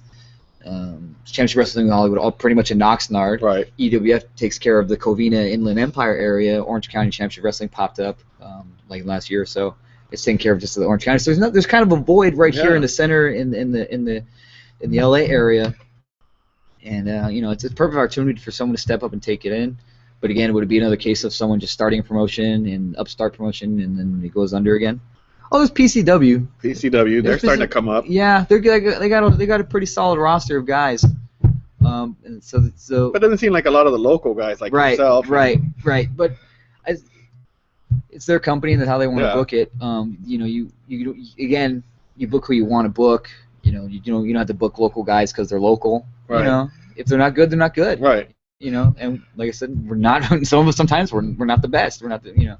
Same thing with like PWG. Like. This because it's a local company and they, we can complain about them not booking locals.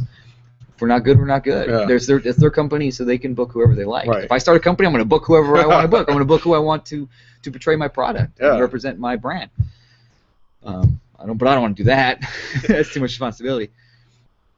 But that's how I feel. Like we either got to start making the existing products better, or come up with some like badass super fed that books the top tier. And top tier talent here in SoCal, and just really start to showcase them. Because I think we can build each other, but there's only so far we can building each other. So we got to bring outside talent. We got to bring fly-ins to either give the rub or, they don't have to put us over. Let's go to a time limit draw. Yeah. You know what I mean? Let's go to a time limit draw. Let's have a dusty finish because that was always a way of just keeping both guys strong, making the local guys seem like an equal to the fly-in and you start saving the business that way, or just have some phenomenal, stellar matches. You can watch some old Rev Pro and old AWS tapes, and you just see like all the matches were really fucking fantastic. And so nowadays you'll get one or two matches on the show that's really good. Right. I forgot where I was going with that. I forgot my point. Let me ask you a quick. Wait a minute. We're gonna get invaded right now. Oh no. He's get his germs. Look who I just found. Look who decided to join us. How's it going, man? Hey, good to see you.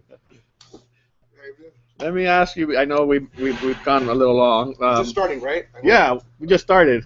Butcher always messes up. So that was the pre-show we just did. That was the pre-show. Now you made me lose my train of thought. That's all right. That's what happens. What's going on, Butch? How you feeling? I'm doing all right. Doing much better. I just drank myself, got drunk with alcohol for a while, and yesterday was really bad. I was just recuperating. Well, Yeah. So how you been? good.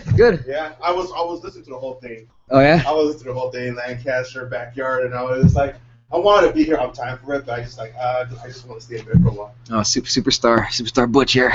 Yeah. I love the hate T-shirt. Oh yeah. I figured if someone's gonna be hating, I might as well wear my Donald Trump shirt, right? Trump's president. Exactly. He's the mascot for hate. You know, one thing he did this out on the interview. Yes. You know, before there was the butcher shop, I mean, he had his own little tequila Rosas thing. The tequila cantina. That was my favorite. I love the little. He had the Dos Equis guys. Yeah. So he had that in the center of the ring. Am I correct? Did he have like a little cantina? Going Yeah. The history of the tequila cantina goes like this. Like I said, we were always trying to produce content for the Santino Bros website. So sometimes they'd have vignettes. One of my favorite one is like when Rico Dynamite gets a letter saying he was getting fined. Right. And it's a great little video. If you can find it, man, it's great. It's like he's coming out of the restroom, he's spraying fucking spray, and he's opening his mail, he's eating his ho-hos, and he opens up and he's like, all right, a letter from Evolution, must be another check. He opens it up and he's like, what? Getting fined because I didn't release the hole, and he's just shoving ho-ho into his mouth, and he's like, can't even enjoy my ho-hos. And he throws the letter down, and I'm like, oh, I just. Because if you know Rico, he doesn't really do funny, goofy stuff like that. Or even if he was, like, you know what I mean? The way it was portrayed, the way it was playing out, made it so funny because having him, the straight-laced, badass character, just talking, like, complaining that he can't enjoy his ho-ho because he's getting fined. He's got a letter for being fined. So we were always producing content like that. So then, since I had, okay promo skills, and I needed to work on them anyway, so they gave Angel Hardcore Homo gave me the Tequila Cantina segment, so it was basically like a Piper's Pit, and so I was going to be like Morton Downey, where I had to like antagonize the guest, and then they'd get kicked out. So we did a couple episodes. They're probably still online, and then we did a couple live ones. We did one with like Famous B and Oso Loco, and then we did one with we did one at LCW, and I can't remember his name. he was in American Me too. He was American Me, and he was in Boulevard Nights. No, he was in Boulevard Nights. CGV? Yeah, the one that was like, oh, tell him these I people know said hi. who it is. His name was like Danny something. Gurney. Oh my God. Yes. VGP about the local. I know who No, he wasn't about. Well, anyway, we interviewed. He's the one that chokes. It's gonna kill me. I'm gonna remember it later. If anybody wants to send me a message on Messenger right now, because we're both. He was just at the swap meet too. This guy. Yeah, he's always at the Santa Fe Springs. Yeah. Yeah, and he was at the Frankenstein's. And he was, okay. There. He's cool. He was a really cool dude. So we got him for a LCW show, Boulevard Fights. Boulevard Fights. And he ended up choking Robbie Phoenix with the things like the "Don't look at me, little puppet," like that. God, I can't remember this guy's name. I know. So yeah, we did a lot of those cool little segments. And then Danny Della Paz. There we go. So then Lucha Machine and I turned it into a skit show. So we would get in front of a green screen and we'd do like John Morrison and the Miz were doing the dirt sheet. Oh yeah. Yeah, so it was kind of like that. So we'd do cutaways and gags and skits and other cool stuff. So then it evolved into that. So that we did like a 10-week season, and so we were doing like 5. Oh no, they were like we try to keep them anywhere from like 5 to 10 minutes. It's anything longer than that, you lose attention. Like everybody listening right now, they're probably not even listening anymore. They probably gave up halfway through. But so I always think that shorter content is easier to follow. Like if somebody puts a wrestling match and it's like 20 minutes long, you're like, oh, I don't want to watch all this. But if somebody puts like an 8-minute match, like, oh, I could probably watch this. So that's why I try to keep my podcast anywhere from like 15 to 20 minutes. Today was like long because I had to do both. But so we did those videos too. We try to keep them short and just make them really funny. Make people leave them wanting more. Right. Because that way you can watch it too long, you get bored of it, and or you're listening to something too long, you're just kind of like, okay, I'm kind of over this. So the Tequila Cantinas were really fun. We shot them. I shot them. I directed them. I edited them. I uploaded them. I did it all. You still find it. You still find them on my YouTube page. I think it's the Ray Rosas or the Ray Rosas. You got 6 or 7 of them. I did 10. Oh, you did 10. Okay. Yes, it stopped being funny after 6 or 7. So, you would wear that Donald Trump shirt today. Well, because it's representing hate. So you might as well go huge on it. So after all the, you've accomplished a lot of championships. I mean, you've been AWS Tag Team Champions. You were the last EWF Cruiserweight. I saw that on Facebook. Yeah. You've been a CWFH champion, The tag team champion. You were one of the few I've seen that's from the area that's mentioned in Pro Wrestling PWI 500. Yeah, it's pretty cool. Like we get a lot more guys are getting on there, so we know we're getting on there. But I forgot my number. I was in the 300s, but then I skipped a year, and then the following year I came back and I was higher up there on the list. So that was always my goal. Because I used to read PWI when I was a fan, and so I love that magazine. One of my goals was to get on the 500, and I did. So that's one. You've done the fanny pack. You've done the PP Ray. Now you're with H.A.T E. What's your favorite? You forgot also. He was also a king at one time. Yeah, I was. Oh, that's right. That was a fun little gimmick too. I love experimenting and trying new things. And when I was you did well with it because Chaz was your manager. Yeah, that's when Chaz busted in. Yeah, exactly. Because again, I love just giving guys opportunities, or helping them out anyway. I probably didn't give him opportunity. I'm such an asshole.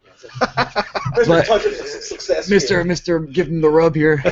No, it's just like I was turning heel at Santino's, and I liked the run. I was the serious black hoodie heel and give slow promos. I was like a hybrid CM Punk, Chris Jericho, and it was okay. I was a hybrid CM Punk, Chris Jericho. So I'm like, what do I try something new? I kind of want to again evolve from the fanny pack, and I came up with I just did the Macho King for the Dynamite D Memorial show.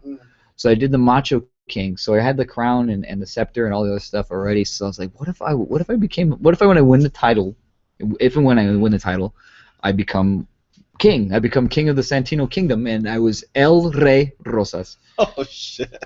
And I turned heel. I came out. I changed my song a little bit, and I had Chaz. Chaz was my court jester, manager, handler guy. Right. So he would come out to the and it was originally supposed to be Biagio, believe it or not. Really? I wanted Biagio to be that guy, but I went to training one night and Biagio wasn't there, and Chaz was there, and I'd seen Chaz the week before, and I'd seen Chaz the week before that, and I'd seen Chaz a month before that. So he was always there working hard. So I'm like, I want to pick Chaz instead. Because at the time he was working really hard for it. Still works hard. He's training all the time. So I'm like, hey man, I put him hey kid, come over here. Put my hand on his shoulder and walked him over. I'm like, no man. I'm like, hey, I'm gonna talk to Joey, and I want you to be my manager for this new gimmick. So he's like, oh cool. Oh yeah, I can see what those little geeky glasses on. Cool. And I just told him, hey, whatever. And he's like, what do you want? What do you want me to be? And I'm like, whatever you want. Come up with whatever gimmick you want to do, man. You have the freedom to do whatever you want, man. Just test it out, try it out. Because I was doing the same thing. Yeah. You gotta test things out and fail at certain things and to tweak it. So he came in and he had the whole nerd outfit, and I was like, this is fantastic. This is great. This is different. So we would come out and he would get down on all fours and let me step on his back to step into the ring. Damn. He'd fucking give me fanfare, help me win matches, and we had. I wish it would have went longer because I wanted to have a whole kingdom, I wanted to have a heater. I wanted to have a big guy bodyguard. I wanted to have. My plan was to make. Well, Sage was already Pumpkin Queen, but to make her my Pumpkin Queen. So it'd be El Rey Rosas and the Pumpkin Queen Sage ruling the kingdom, with my court jester Chaz and then whoever my big bodyguard was going to be, but I got hit with a knee injury, so I had to try to. You are one of the few that I like your music intro. Animation by Obsession. It's one by with people. By the way, Obsession by Animation with PP And Ray. then, how did you get that one by the King's Music? It's a remix. Oh yeah, it's Cashmere. Because usually I come out to Come With Me by Puff Daddy, and that was just to piss people off. Like But started. it worked. That's the whole idea. It worked because his whole intro, how he was coming in, sarcastic and Yeah, arrogant. it was this four-string chick. It was this four-string like a quartet string band of chicks called like Escala or something like that. They were on some talent show and they did it with their cellos and violins and stuff. That's right. And so I found that and I'm like, oh, it sounds fucking cool. It sounds so like it's like a variation of the same song, but now I'm the king. So it kind of worked with it. Still worked, like still familiar but fresh, like I said. But I used to come out to Cult of Personality, and then CM Punk started using it again because he used it before. Right. And he started using it again, so I had to scramble to find a new song. So I'm like, I need something that's kind of like helps me walk and step. And then that's why I started coming out with "Come With Me," which is a cover of Cashmere by Puff Daddy. And I came out to so people would be like, oh, what an asshole! He came out to Puff Daddy version. You know what I mean? And you know what? I caught some ladies out there that were popping their heads. So then it backfired, but that kind of became my song. Right. Until Obsession happened, and the Obsession happened on pretty much an accident too, because Peter and I couldn't agree on a song to use for our tag team. We were going to use "Be My Lover" by LaBouche. Oh shit! But I know that song. We tried it out once and it just nah. We had left a bad taste in our mouth. He must have got this from Saturday Night's Main Event. Right. Yeah, we actually got it from. Well, I already had it on my phone. I forgot why I had it like downloaded on my phone already, because I knew the song. But he reminded me that it was on Grand Theft Auto Vice City. Oh, okay. So we're like, hey, what if we just come out? And he's the one that said it. I just randomly out of the blue. What if we came out to Obsession by Animotion? I'm like, yes. he barely put the period at the end of that sentence, and I was already saying yes. Like, yes. And boom, we came out. We danced like fools, and we got over. This is why I'm glad this is on video too, because if they just the reaction with yes, you can't. Don't touch me. You can't capture that if it was just audio. So, out of everything you've done, though, what is there? Do you have a favorite moment or a favorite? I mean, you've captured championships. You've done a lot of different, like you said, different brands. You've changed. My favorite changed over moment. time. Do you have something that sticks out to me? Because everything was great. But one thing that really sticks out to me had to have been the night I came back to AWS after my knee injury. Because the whole time I was out with my knee injury, I was just worried about the fans were going to forget me, or not care as much as they did. Because it hit me on the peak of what I felt was like my popular period. I was El Rey, I was the king. Me and Peter were just we're starting to really gain traction as a team. I think we got we're going around more. We started getting more bookings, and then I got hit with this knee injury, and then I was out and sitting at home just was really depressing. Just sitting there feeling sorry for myself. So I started making the training, listening to "Beautiful Day" by U2 every day, looking at Rocky montages and especially the Rocky 2 one, like the when he's holding the baby and Adrian's like, when? And it's like boom, what are we waiting for? Boom. Bum, bum, bum, bum, bum, bum, bum, bum. He's doing push-ups. By far my favorite one. So it was a complete surprise that match, my return to AWS, because I was scheduled to appear the next day at IWL, so everybody knew I was going to be there. And then me and Bart were talking together, working together with my return match at AWS, and I was working, training really hard to be in having good conditioning for that match. So the Banditos went out, but it was Che instead of Tito. Mm-hmm. They went out and they cut a promo saying like, oh, their original scheduled challengers couldn't make it, so they're going to have an open challenge, which bookended the whole thing, because the same thing happened to Peter and I, where Peter and I went out to the ring, and we at AWS, and we said we're going to throw out an open challenge to any team that wants to come out there, and then the Banditos made their debut, and they beat us. Right. So it comes full circle that they were throwing out an open challenge, and then our music hits, and the reaction that I got, it brought tears to my eyes, because the pops like shook the whole building, and the reacts like they didn't forget me. You know what I mean? And they, like I missed them, they missed me. This is a beautiful moment. So we walked through the curtain. Like Peter walks through first, and then I just burst through like Bruiser Brody would burst through the curtain, and I burst through. And I remember yelling, and then yelling at the top of my lungs, like just getting like really pumped and amped, and I couldn't hear myself because the fans just they literally jumped out of their seats, and that was a beautiful moment for me because they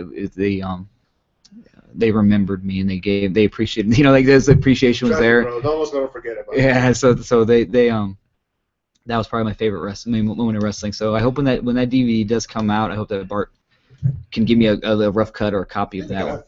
I'm not sure. I don't think that match came out yet. I think the show before that, or the 2 shows before that's already come out. But the one, if that one, at least give me a rough cut because I just want just that moment.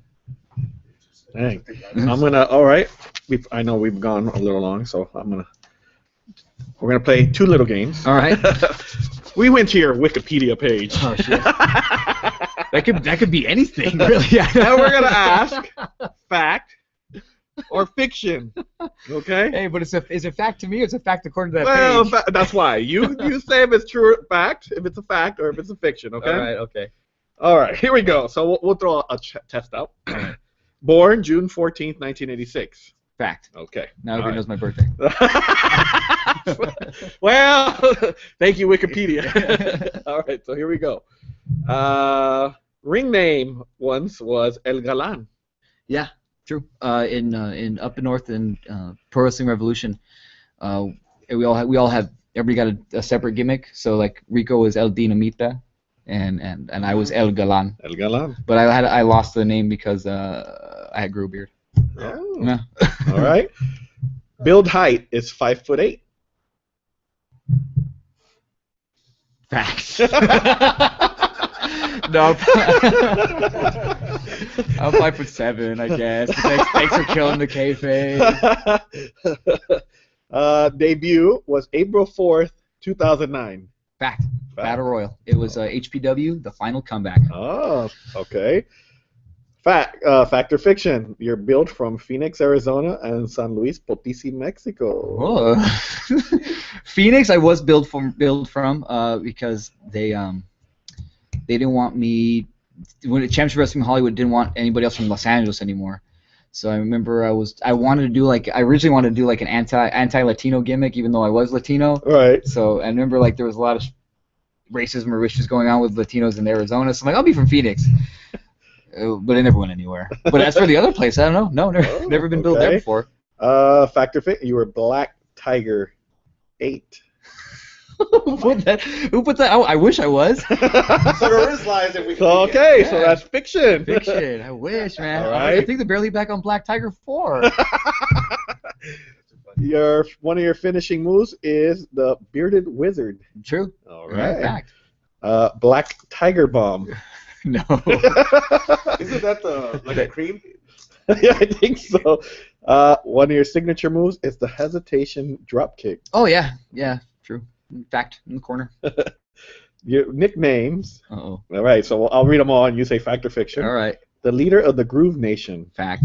La Una Rosa Perfecta. Fact. Romantic. Fact. El Galán. Fact. And Captain Fanny Pack. Fact. Yeah. Ah. I've used all those in different companies, maybe once or twice each, but I've used them. You won Tag Team of the Year from So Cal H.A.T.E 2013 with Peter Avalon. I don't know the year exactly, but I think it was. I think that was it. And let's see. And you've never wrestled the Butcher. Never wrestled the Butcher.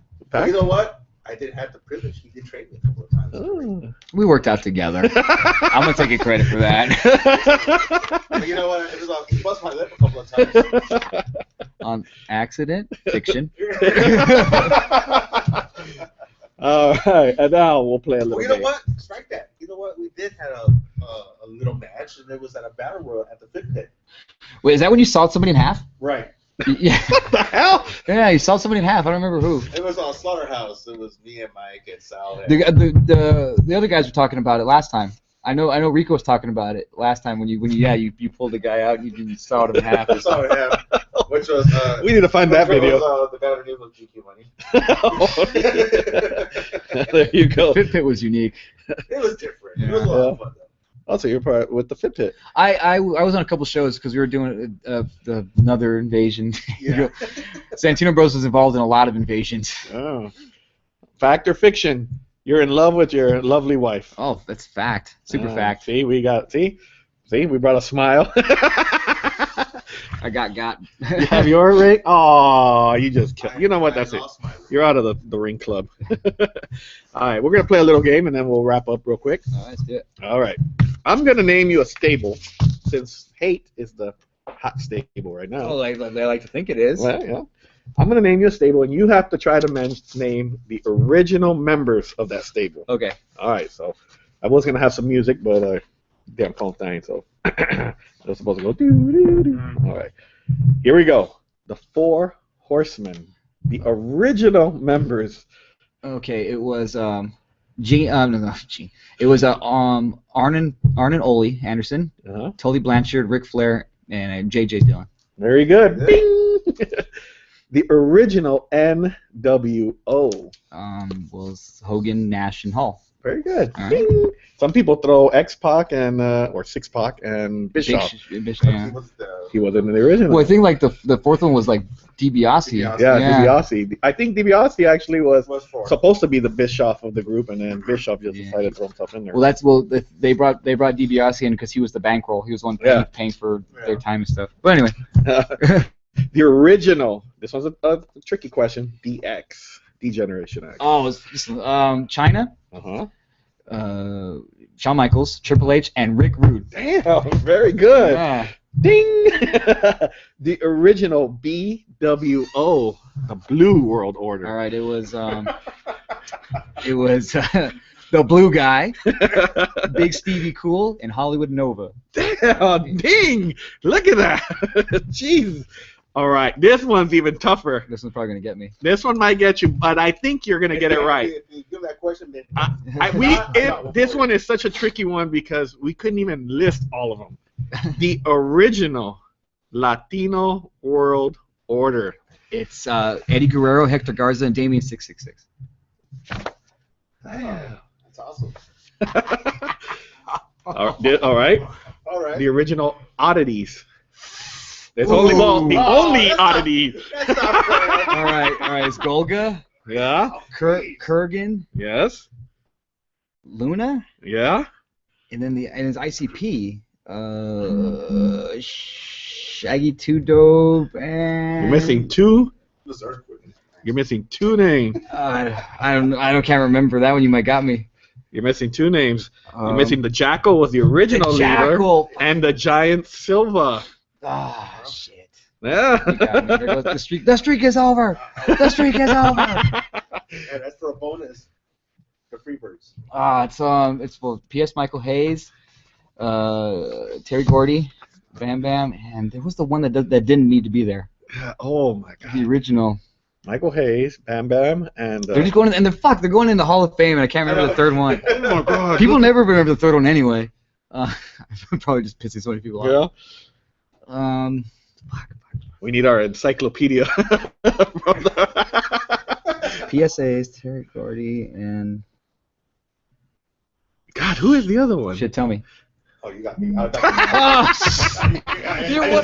an asshole! You don't even know the answer. Let's look this up. So I could have threw a name out. Bush would have been like, "Hey, yeah, it's okay." Very good. Oh.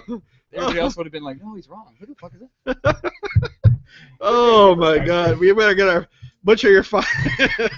Why'd you stay home? You just made us look bad today on the. Before I go, I want to plug a DVD for AWS DVDs here at the Wrestling Digest, 85 State Street in Huntington Park. Come and get your AWS Independent Wrestling Showcase here. It was Michael Hayes, Buddy Roberts, Terry Gordy, Buddy and Roberts. Jimmy Garvin. Buddy Roberts was the original Yeah. one. Buddy Roberts was in the original. Jimmy Garvin comes to later. So, Like I said, yeah, anybody could have been in that spot. I remember that's what they said. Anybody could have been in that spot. Buddy Roberts' spot.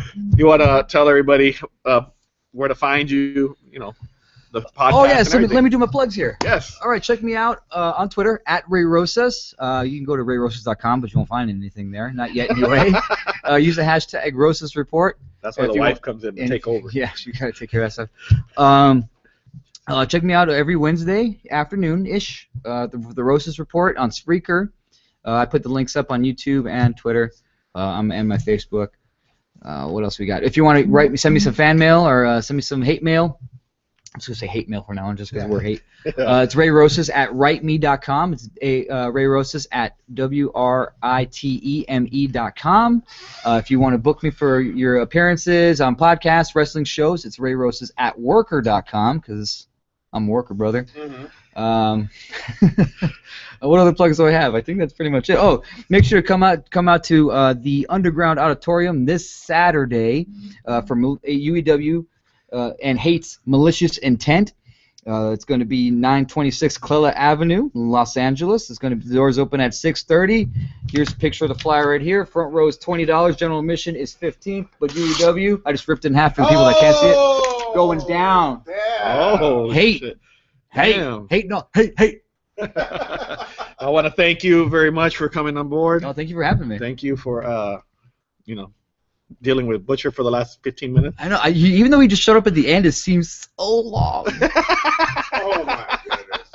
The love is still there. Yeah, the love's still there. Hasn't changed much at all.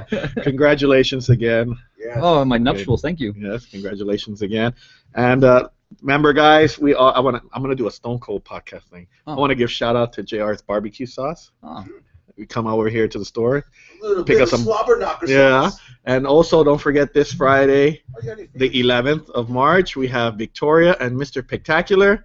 Don't forget the next at 7 p.m. to 9 p.m. and don't forget Saturday. Spectacular. Oh, jeez. And don't forget Saturday. Check out Hate's Malicious Intent at the at the Hate Arena. Yeah, see, you're getting it. I'm getting it. Wait a minute. You don't think maybe someday it might turn into LOV.E? No. Never. Okay. Never. Well, thank you again. Let's give him a round of applause. Yeah, yay. For all of us here at the Wrestling Guy Podcast, thank you for watching, and we are out of here.